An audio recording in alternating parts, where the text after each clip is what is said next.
Então, uma boa tarde a todos. Que o meu desejo é que a nossa tarde seja a melhor possível. Uma tarde em que a gente sinta que valeu a pena estar aqui no Manuel Bento, não só em busca do equilíbrio espiritual, né, através do passe, mas também em busca do nosso equilíbrio físico e até mental, através da transformação das ideias. A transformação se faz através de novas ideias, tá certo? Você tem que limpar sua mente das coisas antigas, colocar novas ideias, e a partir, né, dessa intronização de novas ideias, partir para um processo de transformação, de mudança. Essa palestra em si, ela visa fazer nós repensarmos algumas coisas. Porque no movimento espírita existem alguns conceitos que foram entronizados, principalmente no movimento espírita brasileiro, né? Alguns conceitos que foram entronizados por livros paralelos à codificação kardecista. E nós não podemos perder a base da doutrina, que é a codificação kardecista. Ela tem que ser o nosso norte, ela tem que ser a nossa base mesmo de raciocínio para o que vem na sequência. Aí nós podemos ler qualquer coisa. Uma vez que você tem a base, né, você pode ler qualquer coisa, interpretar qualquer coisa, porque a sua fé, ela vai permanecer no raciocínio, que é o que o Kardec esperava, né, da fé raciocinada. Essa questão de evolução e causa e efeito, será que tem alguma coisa a ver uma com a outra? O espírito evolui em função da causa e efeito, ou a causa e efeito é uma consequência da evolução do espírito? Isso é uma coisa para a gente pensar. A outra questão é: nós evoluímos culturalmente apenas ou moralmente? Ou ambos? O que é melhor para o espírito? Evoluir culturalmente ou evoluir moralmente? Tem pessoas que me questionam de que nós estamos vivendo uma fase, principalmente no planeta, em que parece que não há evolução. Parece, na verdade, que nós estamos nos perdendo, né? E a resposta que eu dou é que, na verdade, estamos evoluindo, sim. A diferença é que hoje nós estamos tratando de 8 bilhões de pessoas em relação a... Para vocês terem uma ideia, na época do Kardec, não existiam 1 bilhão de pessoas no planeta. Hoje nós estamos falando em 8 bilhões. Se realmente nós não estivéssemos num processo de evolução, nós estaríamos vivendo um caos. A outra questão é que se coloca também de um processo de evolução do planeta. Que o planeta está em fase de evolução, realmente está. Porém, tem pessoas colocando datas. Isso aí é perigoso. Tem vídeos circulando aí, inclusive de espíritas que se tornaram famosos, colocando uma data. Qualquer um que leia Kardec, estude o livro dos médiuns, vai descobrir ali que espíritos superiores não colocam datas. Espíritos superiores não se identificam. Então, a partir do momento que nós estamos tratando com espíritos que se identificam com nomes e colocam datas, é preciso que a gente use do raciocínio. Até que ponto esse espírito, de fato, é um espírito evoluído, e até que ponto a gente pode acreditar em datas como sendo algo, né, premeditado no plano espiritual. Sabe por que não existem datas pré-fixadas? Porque depende de uma série de coisas. Depende da nossa própria evolução, como a gente vai ver aqui, depende de como as circunstâncias, né, vão ocorrendo, a adaptabilidade às circunstâncias. O espírito não reencarna já, predestinado a fazer determinadas coisas. Muito pelo contrário, ele tem lá a sua data de nascer, sua data de desencarnar, e o resto tem tudo um processo aí que tem a ver com as circunstâncias. Então, fujam de datas. Acreditem mais no trabalho, mais no seu, na sua dedicação para fazer as coisas, nesse processo de evolução. Tá bom? Vamos começar? Eu vou, na verdade, gente, tratar aqui da evolução, toda ela baseada no Livro dos Espíritos, tá bom? Conforme os Espíritos colocaram. Tá? A primeira questão: os Espíritos são seres inteligentes da criação, povoam o universo além do mundo material. Questão 76. Quem são os Espíritos? Os seres inteligentes da criação, povoam o universo além do mundo material. Então, existe Espírito só na Terra? Não, os Espíritos estão espalhados no universo. Na hierarquia, são de diferente ordem, segundo o grau de perfeição que tenham alcançado. Então, existem diferentes ordens, diferentes hierarquias, diferentes capacidades evolutivas de espíritos. De acordo com o quê? Deus criou eles assim? Ou é de acordo com sua própria capacidade de evolução? Tá certo? Não há um número determinado de ordens e nenhuma delimitação entre elas. Porém, se considerarmos os caracteres gerais, poderemos reduzi-los a 3 ordens principais. Então, você quer mais ou menos ter um resumo de como é que é a evolução do espírito? Como é que os espíritos se posicionam? Kardec aqui, ou os espíritos, resumiram em 3 ordens principais. Tá bom? Quais são? Espíritos perfeitos ou puros, aqueles que já atingiram a perfeição máxima. Tá bom? Eu diria que são os espíritos que conseguiram entender esta palestra aqui. Depois que sair daqui, já vai sair perfeito. Brincadeira, ainda tem mais um pouquinho para a gente. Bons espíritos, prevalece o desejo do bem. Então vejam que interessante, você tem os perfeitos já, e aí você tem os bons, onde prevalece o desejo do bem. Significa que não fazem o mal? O que vocês acham? Aí, como tem uma escala, né? Essa escala ela não é estrita, né? Restrita. Pode ser que eu tenha, mas na verdade a maioria das vezes eles querem fazer o bem. Significa que vão acertar sempre? Aí é outros 500. E espíritos imperfeitos, a ignorância e o desejo do mal. Eu diria que é mais ignorância do que propriamente desejo de fazer o mal, tá certo? Até porque você só vai descobrir se alguma coisa é ruim ou ela é boa depois que você faz. Então, até então você era ignorante. Uma vez que você, sendo ignorante, vai lá e faz alguma coisa que descobre que não é bom, você já não pode mais dizer que é ignorante sobre o assunto. Vocês concordam? Então ali você já tem uma ideia diferente. Como é que você aprende? Como é que você se desenvolve? Se escondendo ou vivenciando as experiências? Experienciando as coisas.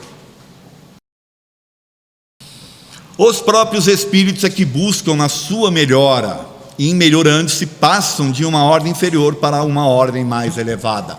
Isso aqui é interessante. São os próprios espíritos que buscam.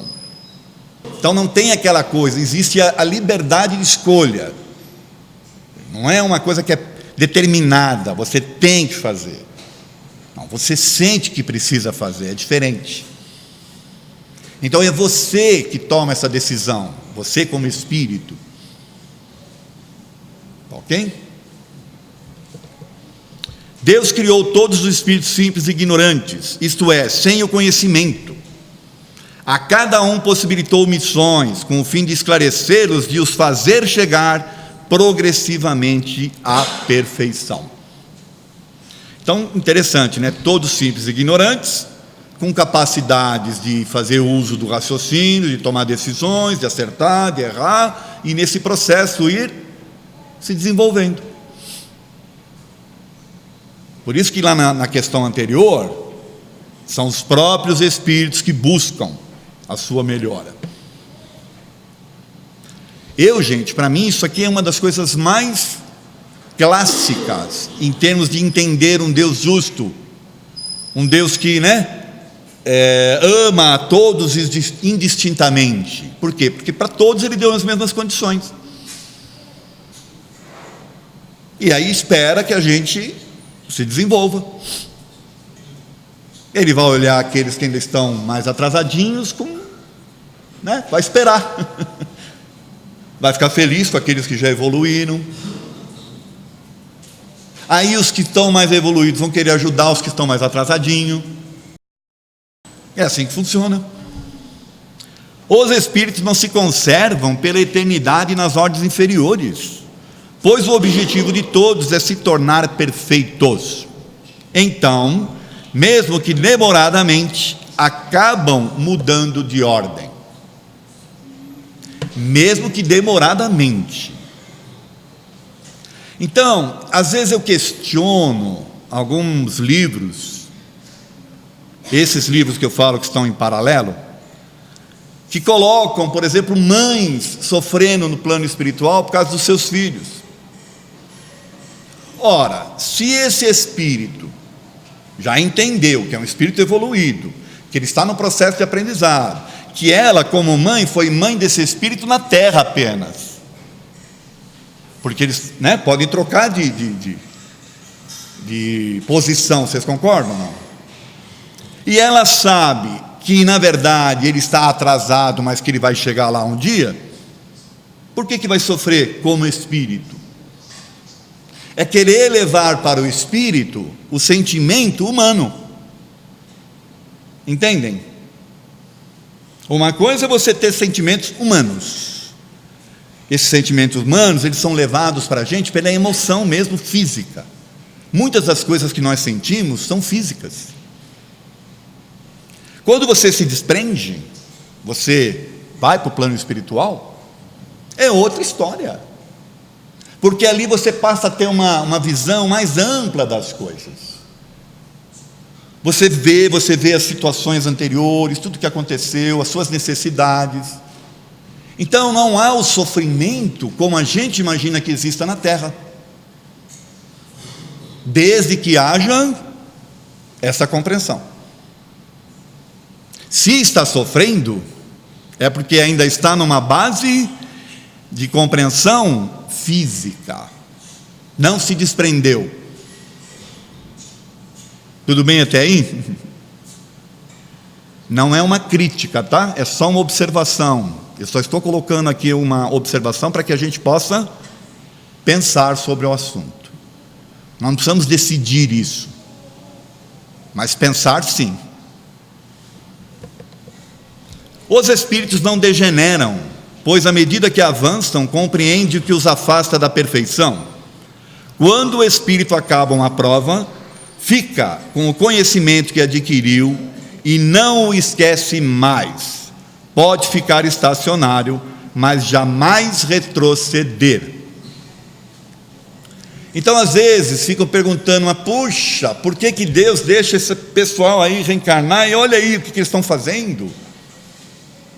Processo de aprendizado, às vezes ainda primário, Mas vocês podem acreditar, alguma coisa esse espírito vai aprender, ele não vai sair daqui igual.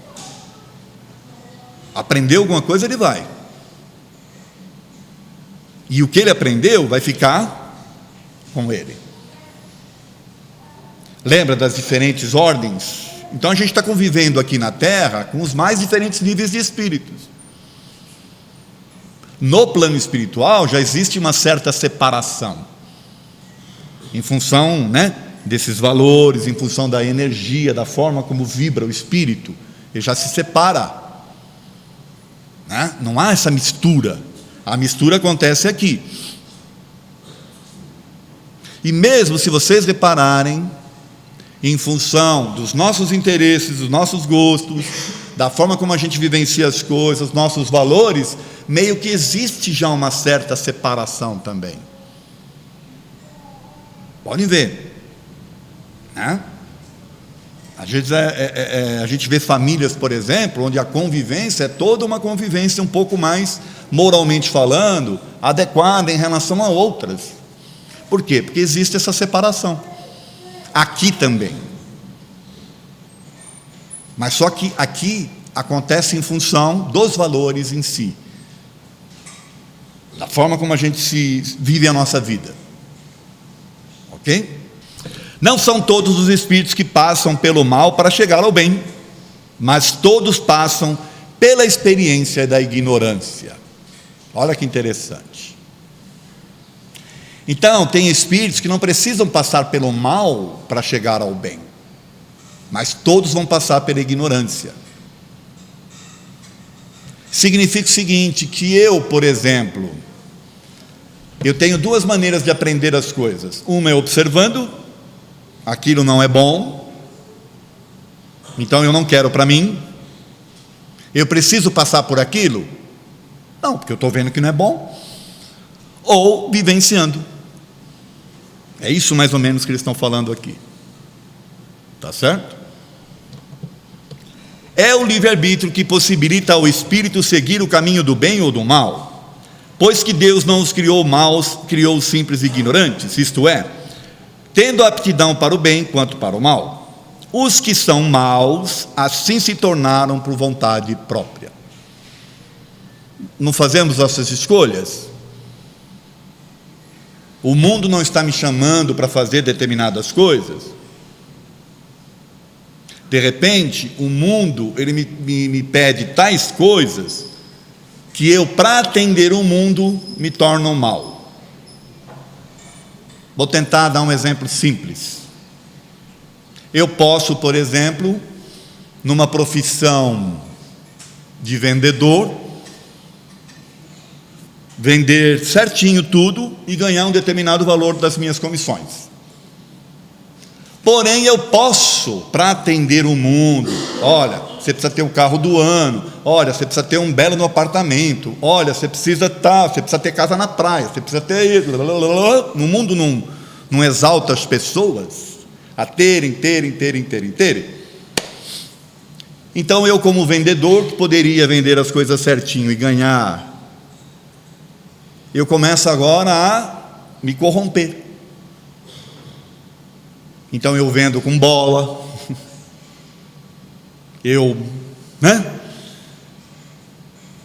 Esse é um caminho do bem? O que vocês acham? Estou falando para o espírito. Ele não está se corrompendo para atender o mundo?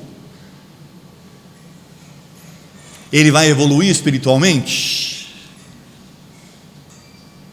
Vai ficar atrasadinho, Ele até vai evoluir, mas não é agora, porque ele está passando por um processo de aprendizados ainda primários, onde o chamamento da vida em si, da matéria, dos prazeres, dos gozos materiais, vão corromper o seu espírito. Só espero que não tenha nenhum vendedor aqui, além de mim.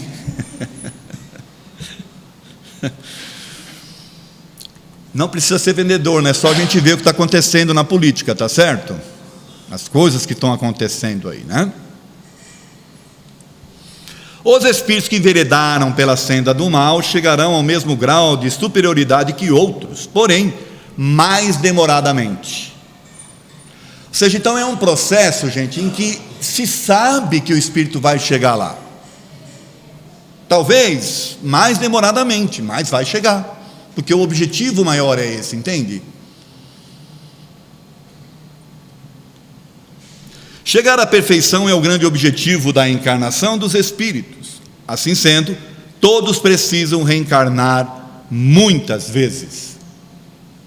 Então aqui ele já está dizendo, por que precisa reencarnar? Para poder evoluir. Porque se você fica no plano espiritual, convivendo com espíritos que estão na mesma faixa de sintonia sua, de entendimento, de conhecimentos, de aprendizados, de valores, você aprende sempre o mesmo. Para você ter aprendizados diferentes, você precisa se misturar, você precisa estar convivendo com espíritos diferentes. Tá certo? Então, de repente, você vai aprender com um que está a um nível acima seu, você pode ensinar um que está a um nível abaixo seu. E assim a gente vai nesse processo de desenvolvimento. Não há limite para o número de existências corporais. O espírito deixa de reencarnar quando se acha totalmente livre de suas impurezas. Tem gente querendo já zerar hoje. Calma, não é assim. Eu costumo dizer para os alunos que pelo menos se eles terminarem o curso, quem sabe, né? Não é somente na Terra que as diversas existências corporais do Espírito se verificam. São, porém, as mais materiais e as mais distantes da perfeição. Ai, que cacetada essa aí. Então, olha que interessante. Não é somente na Terra, os Espíritos não estão no universo. Porém, as da Terra são as mais materiais e as mais distantes da perfeição. Significa que a gente ainda tem, a não ser que a gente acredite naquela data que já colocaram, tá? Acho que é 2057. Como eu vou estar desencarnado? Não sei, né? Se eu não estiver desencarnado, eu vou estar bem. Como a gente não acredita em data, tá vendo? A gente ainda tem muita coisa para vivenciar, para se tornar perfeitos. Se o ser humano não reencarnar e permanecer somente na condição de espírito, ficará estacionado e não evoluirá como se espera. Bom, já falei sobre isso. Você vai ficar lá, vai ficar estacionado, convivendo com espíritos que têm mesmo nível de entendimento seu, você não vai aprender coisa nova. Tá certo? O ser humano se desenvolve naturalmente, mas nem todos progridem ao mesmo tempo e do mesmo modo. É assim que os mais avançados ajudam pelo contato social o progresso dos outros. Então, ao invés de eu ficar reclamando daqueles que fazem coisas, eu tenho que fazer alguma coisa para ajudá-los a mudar. Enquanto eu estou reclamando, o que está acontecendo? Às vezes eu estou estacionado e eles estão aprendendo, né? Nem sempre o progresso moral é acompanhado do intelectual. Aqui é uma coisa interessante, porque muita gente acha que as pessoas mais cultas são mais evoluídas moralmente. Lê do engano. Às vezes você tem pessoas muito mais evoluídas na simplicidade. Olha que interessante que eles falam aqui, né? Porém, o avanço intelectual pode gerar o progresso moral, pois a inteligência faz compreender o bem e o mal. Assim, o ser humano pode então escolher. Então, olha que interessante, eu começo a adquirir uma capacidade maior de livre-arbítrio a partir do momento que eu adquiro capacidade intelectiva. Por quê? Olha que interessante que é.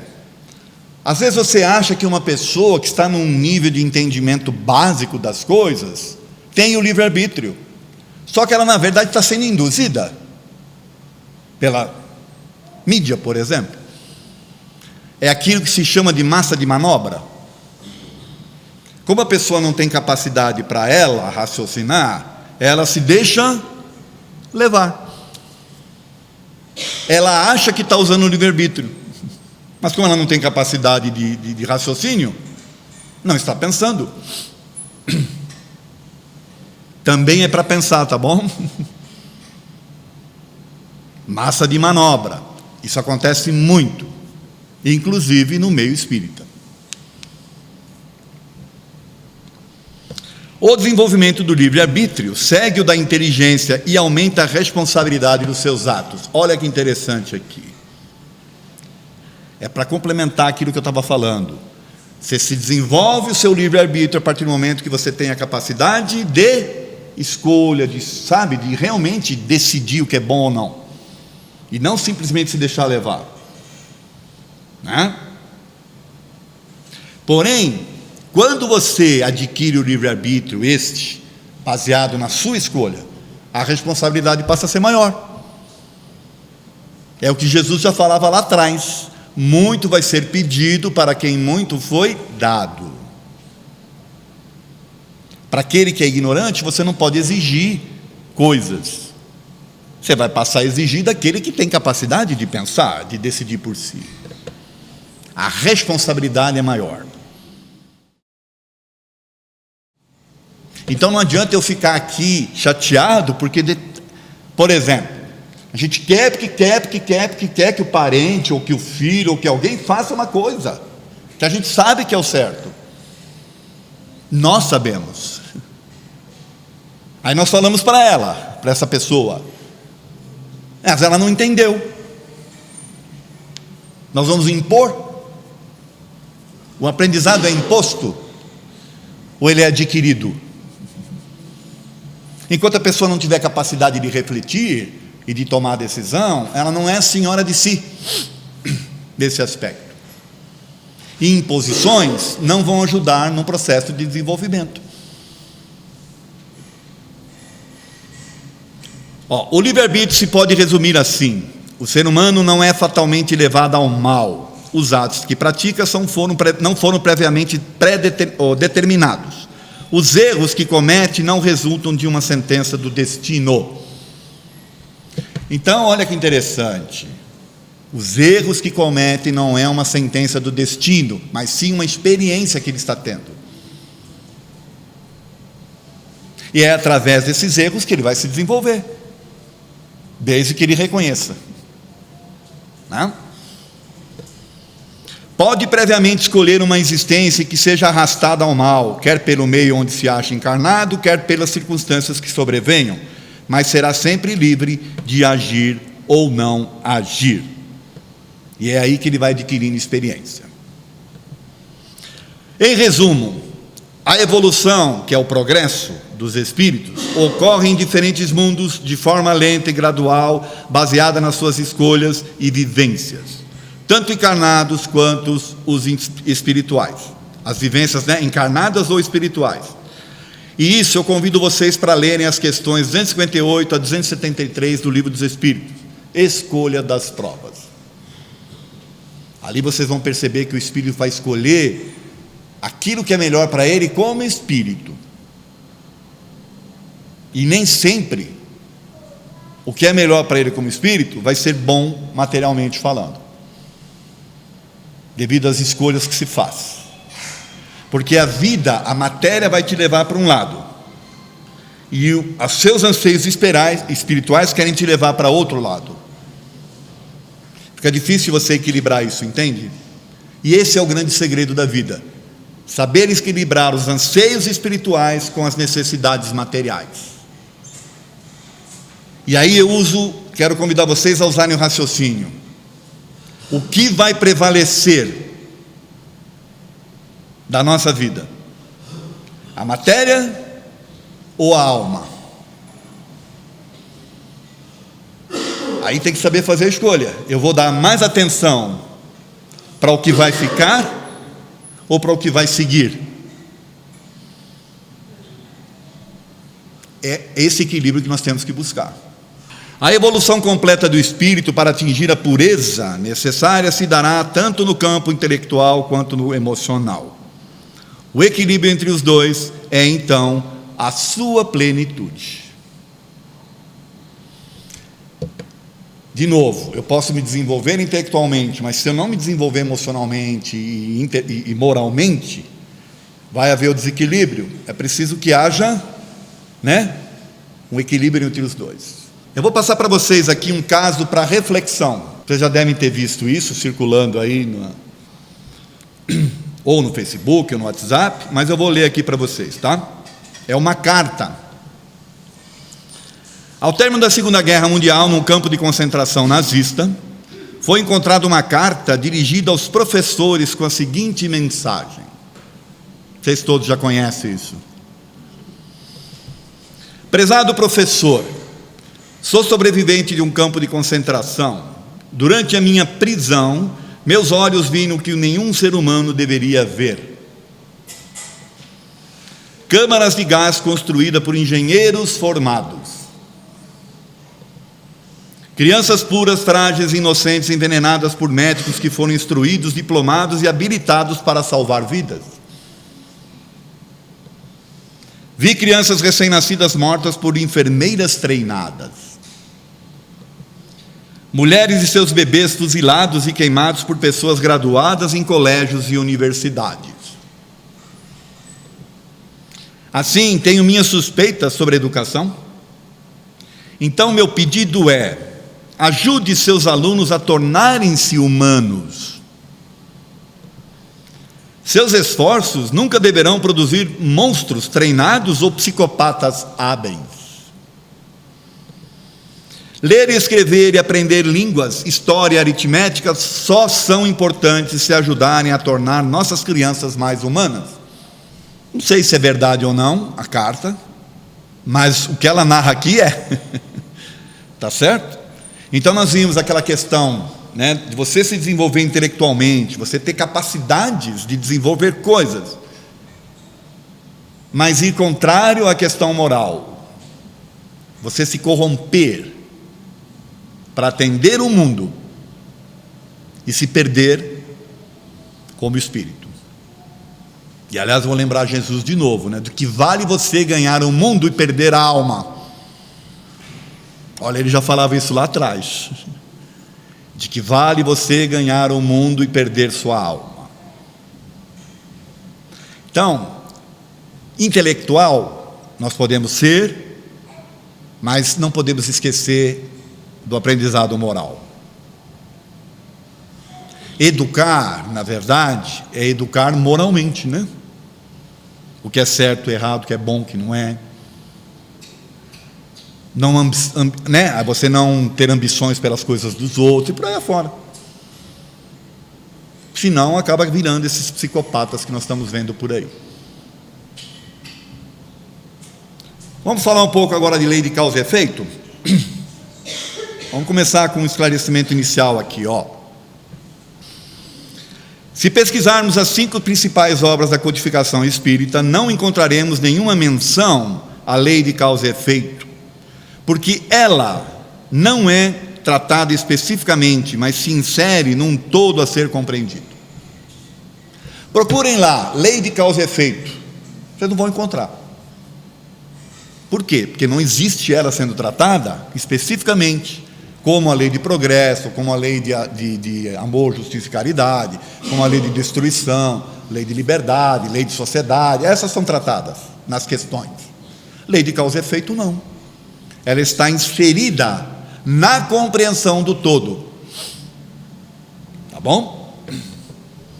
É na realidade uma lei que é percebida através do estudo de vários capítulos dos livros da codificação, concentrando diversos conceitos esparsos, principalmente o Livro dos Espíritos, o Evangelho segundo o Espiritismo e o Céu e o Inferno. Então, para você entender lei de causa e efeito, você tem que ter o entendimento complexo da doutrina, tá bom?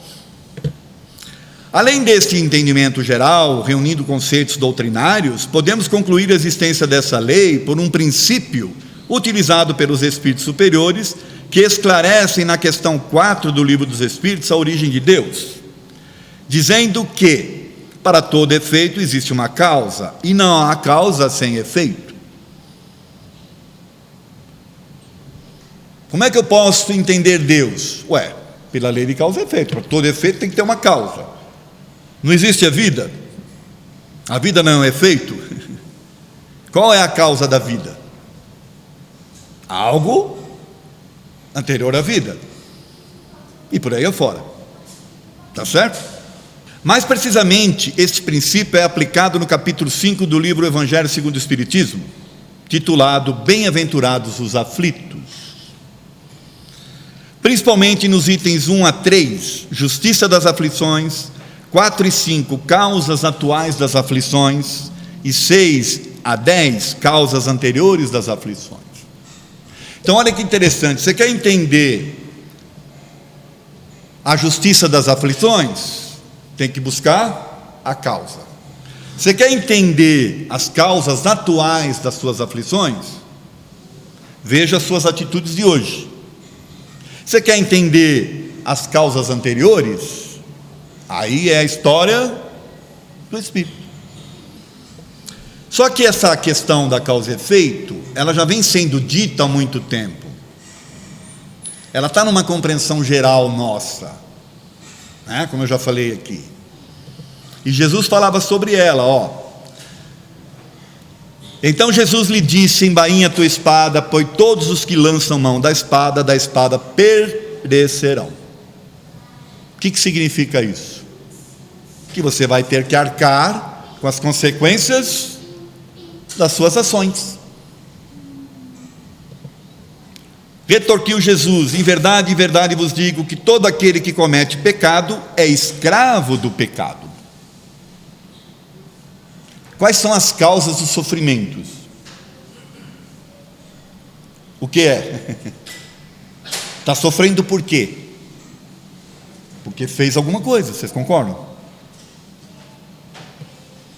Cada um segundo suas obras. O que significa cada um segundo suas obras?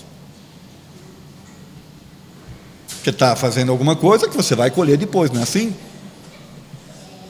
Em verdade vos digo que tudo que ligares na terra terá sido ligado nos céus, e tudo que desligares na terra terá sido desligado nos céus. Olha que interessante. Como é que você quer estar depois? Que é o efeito, né? Vai depender do que você ligou aqui. Você ligou aqui, você vai para lá, você vai levar um efeito. Imagine você, por exemplo, num efeito em que você esteja sofrendo no plano espiritual, quando você não precisa. Você só vai sofrer lá porque você está levando daqui uma série de paixões, de situações em que você se ligou. Lembra que eu já falei aqui na palestra, né? Eu quero privilegiar o quê? O que vai prevalecer lá? Aquilo que eu der atenção em termos materiais ou aquilo que eu der atenção em termos espirituais? É mais ou menos isso que Jesus fala aqui. O que você ligar aqui, vai estar ligado lá. O que você desligar aqui, vai estar desligado lá. Pelos seus frutos os conhecereis. É impossível alguém colher uvas de um espinheiro ou figos de ervas daninhas.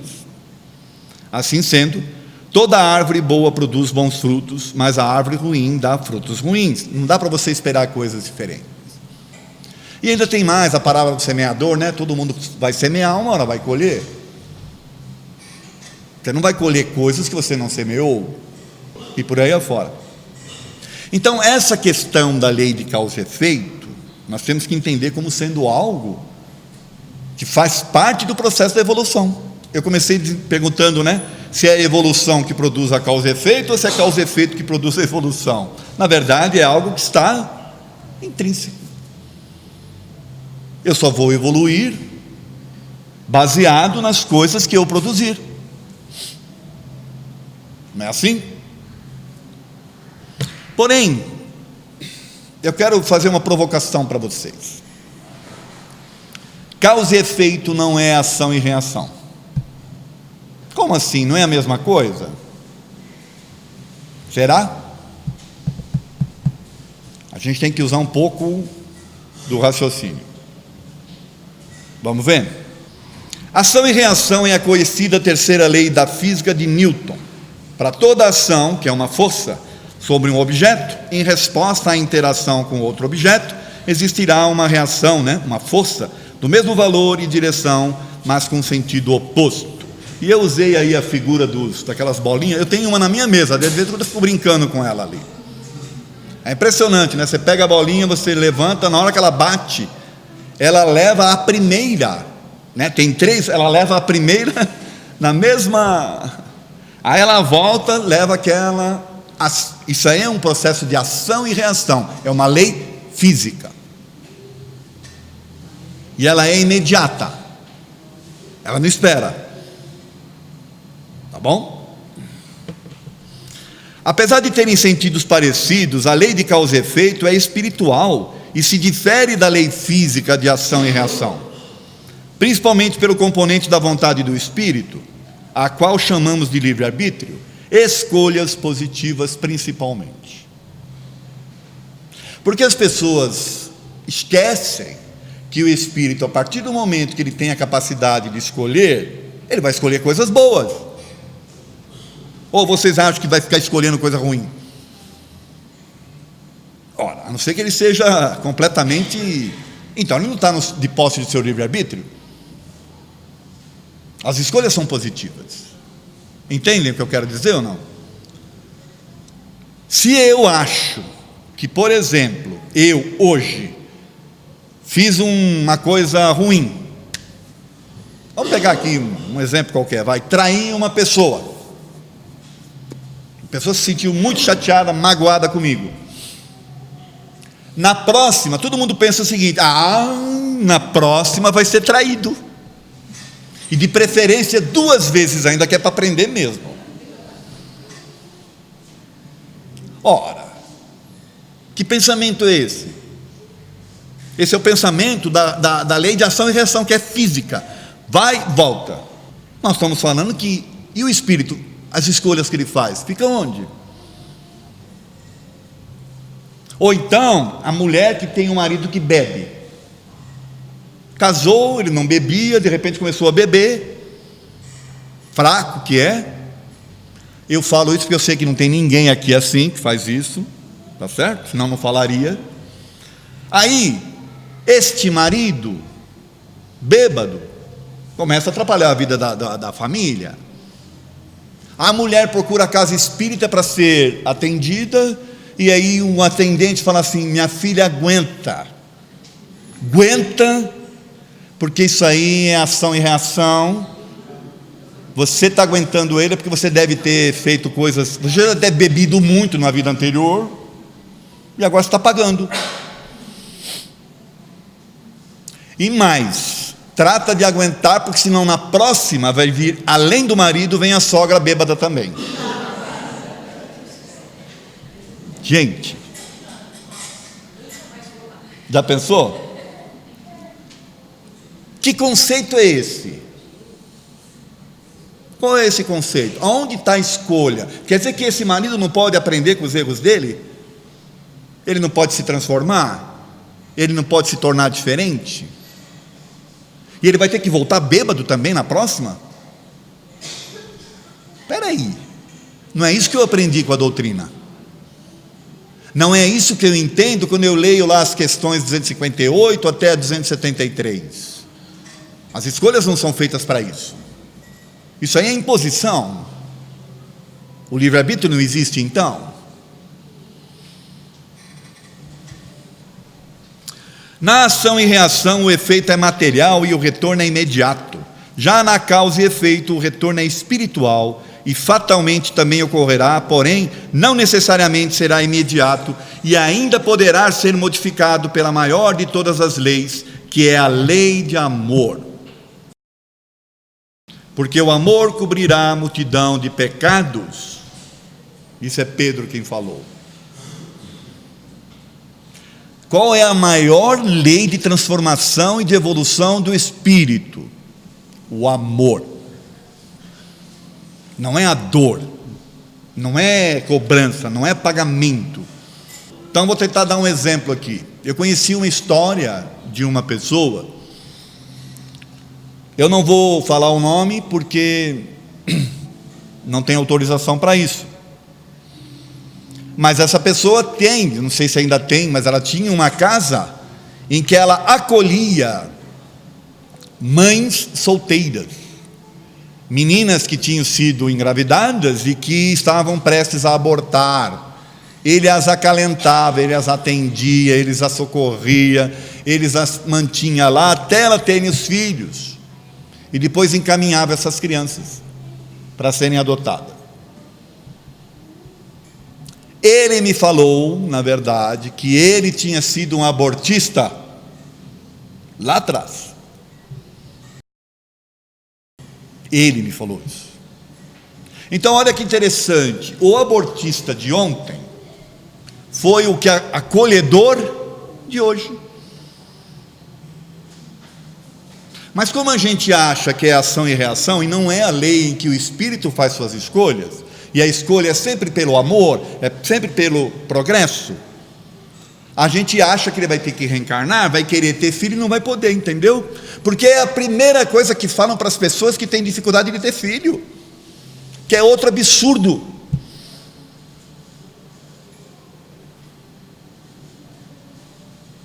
E a gente ainda vai soltando por aí, como se fosse um bafão espírita, entendeu? Nossa, você viu? Ela está louca para ter filho, mas não pode. Deve ter sido uma aborteira de primeira.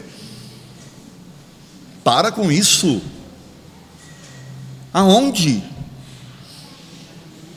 A lei é lei de amor. É isso que nós precisamos entender. É progresso, é desenvolvimento. E cada um vai passar de acordo com as suas necessidades. Não somos nós que vamos determinar, porque é cada um que precisa. Entenderam? Então a ação e reação é algo que é físico, é imediato.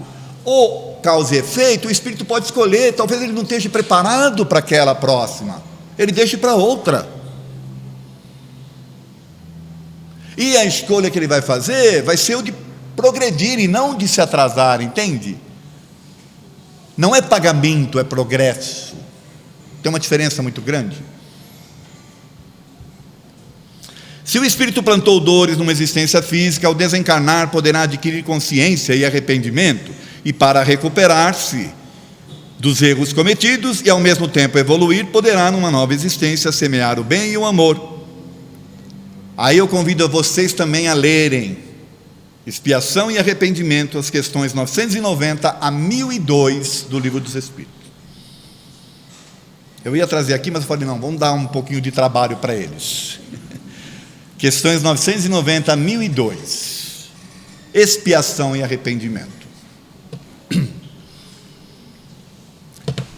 Agora eu vou botar mais fogo, mais lenha na fogueira.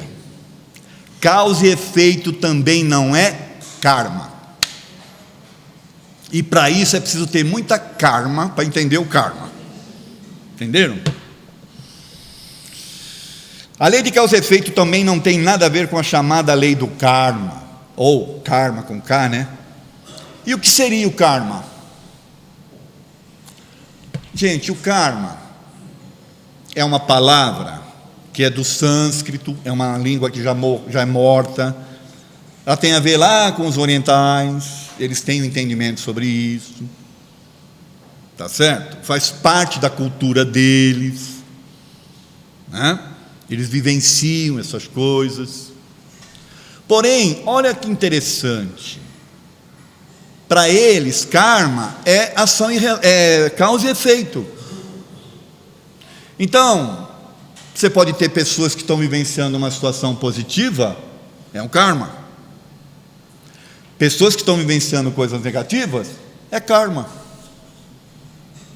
Só que nós, espíritas, trouxemos essa palavra que não tem nada a ver com Kardec, não existe nos livros, para o meio espírita, para rotular o quê? Tudo que é desgraça. Então a pessoa está passando por uma dificuldade, karma. Ninguém vai falar para aquela pessoa que está bem, nossa, você viu o karma dela? Olha como ela está feliz, como ela é maravilhosa. É só desgraça. Não existe, essa palavra não existe no vocabulário espírita, nós é que inventamos. Que a gente adora copiar algumas coisas, a gente trouxe, sem entender direito o que significa.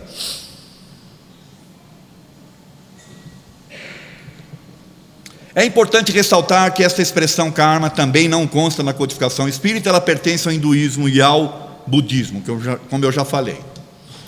Karma é a definição das consequências de nossas ações boas ou más, que geram reações que nos atingem na mesma intensidade, nesta encarnação ou nas próximas. Então você pode ter karmas positivos, por exemplo. Tem até outro nome que eles dão. O espírita desavisado utiliza a palavra karma de forma equivocada e não pensada, principalmente para exemplificar as coisas ruins que ocorrem com as pessoas. E as coisas boas? É o quê? Um erro de Deus? Que a gente está aqui, aqui não é prova de expiação, a gente tem que sofrer. Como é que pode ter uma pessoa que está bem? Deus errou com ela. Não. No hinduísmo a palavra karma tem um sentido passivo. Isso aqui também é importante, tá?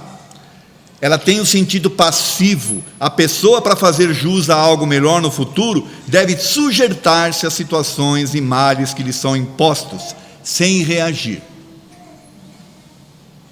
Então aquela história da mulher que tinha um marido bêbado, aguenta aí, não reage, porque senão pode ser pior. Aguenta. Isso aqui, gente, é contrário à lei de progresso, é contrário à lei de desenvolvimento do espírito. Se é para você vir para o mundo para ficar lá na inanição, sem ação, que fique então no plano espiritual. Se você nasceu, está te dando uma oportunidade de uma nova vida, é para você experienciar. Você não pode ficar na inanição, porque senão não há aprendizado. E o karma usado nesse contexto, do jeito que ele é usado no meio espírita, é para isso, é para deixar a pessoa lá, sabe, sem ela se movimentar, sem ela se desenvolver. E não é para isso que nós reencarnamos. Isso faz com que milhares de pessoas vivam nas piores condições, sem reagir e se esforçarem para a sua melhora. É então uma situação contrária à lei de progresso descrita pelos Espíritos nas questões 776 a 802 do Livro dos Espíritos. Para que eu reencarno? Para ficar igual? Não. Eu reencarno para me ficar aguentando situações? Não. É para mim transpô-las. É para mim suplantá-las, para através disso me desenvolver. São desafios que eu escolhi para o meu progresso. Causa e efeito e a reencarnação. A possibilidade de reencarnarmos para nosso progresso várias vezes nas mais diferentes situações físicas é também a comprovação da lei de causa e efeito.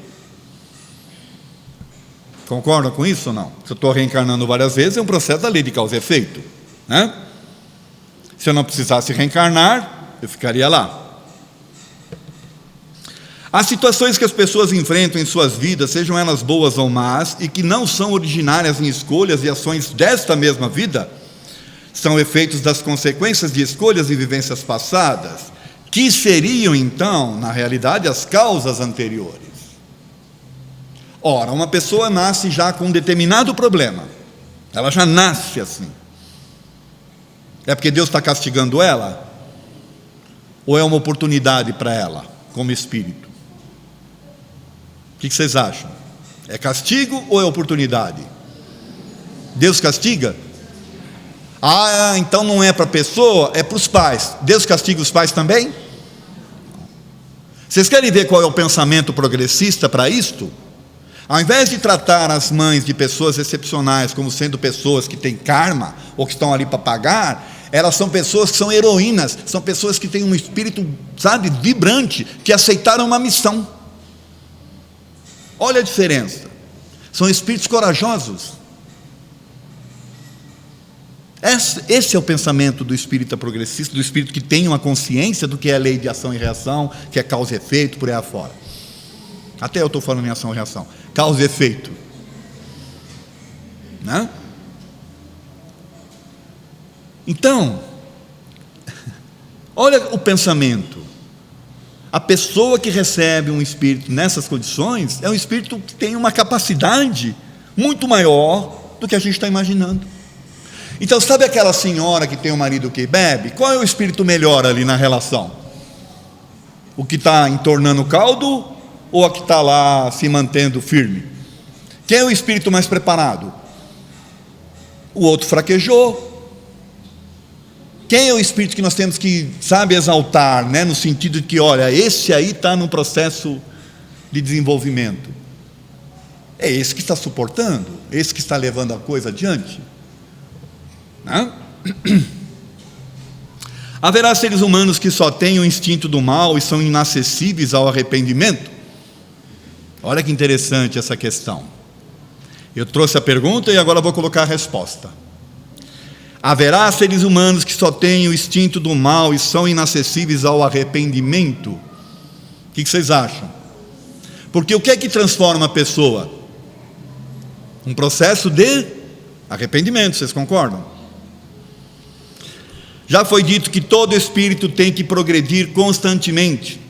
Aquele que nesta vida só tem o instinto do mal, terá noutra o do bem. E aí eu frisei. E é para isso que renasce muitas vezes, pois precisa que todos progridam e atinjam a meta da perfeição. Então, de novo, lembra aquele meu amigo que eu falei para vocês, que acolhia as moças? Ele veio para o mal ou ele veio para o bem?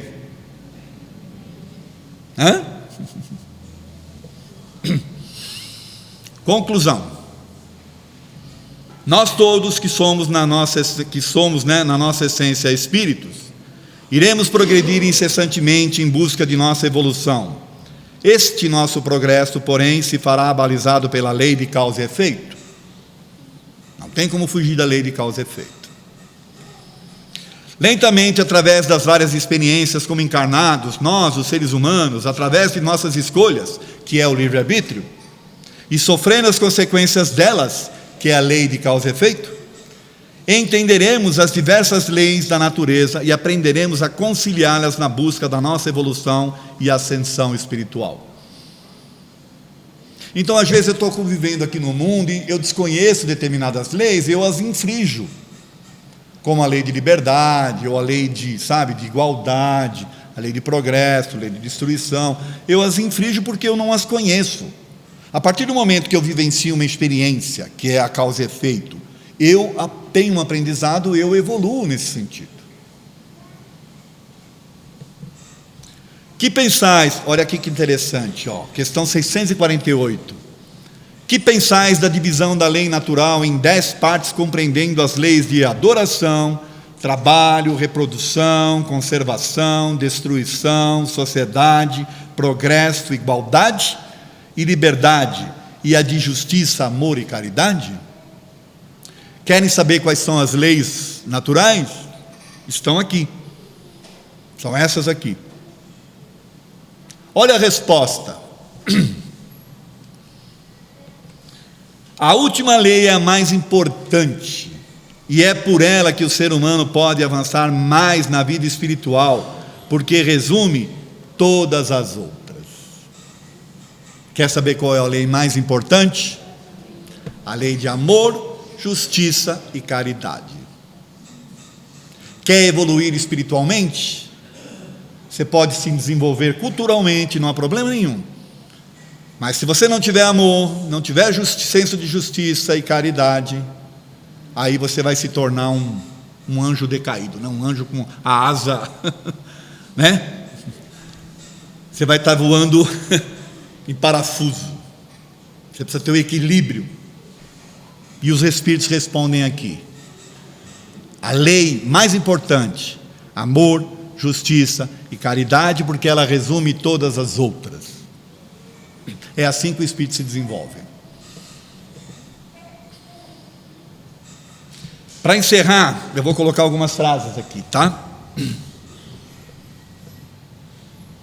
Bem-aventurados os limpos de coração, porque verão a Deus. De quem é a frase, né? Vós sois o sal da terra. Vós sois a luz do mundo. Assim, brilhe vossa luz diante dos homens, O que é brilhar a nossa luz? É se apagar? É se achar um devedor? Um espírito que está em provas e expiações? Que está aqui para sofrer? Que tem que disputar o campeonato de sofrimento? Ou é aquele que tem que brilhar? Não está aqui, mas eu vou encerrar com uma outra frase dele.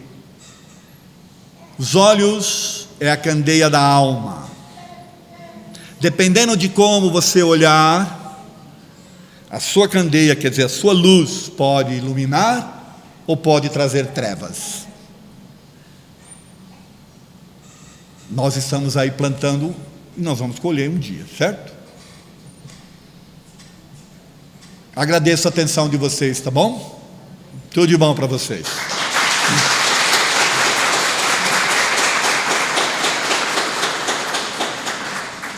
Então, que Jesus nos abençoe, que Ele permita a nossa tarde, o final de tarde, seja o melhor possível, que a sua luz, a sua bênção, a sua paz esteja conosco, que nós possamos levá-la aos nossos lares, estendê-la aos nossos familiares, e que o regresso ao nosso lar seja o melhor possível, de preferência retendo essa energia boa da casa de Manuel Bento dos nossos corações.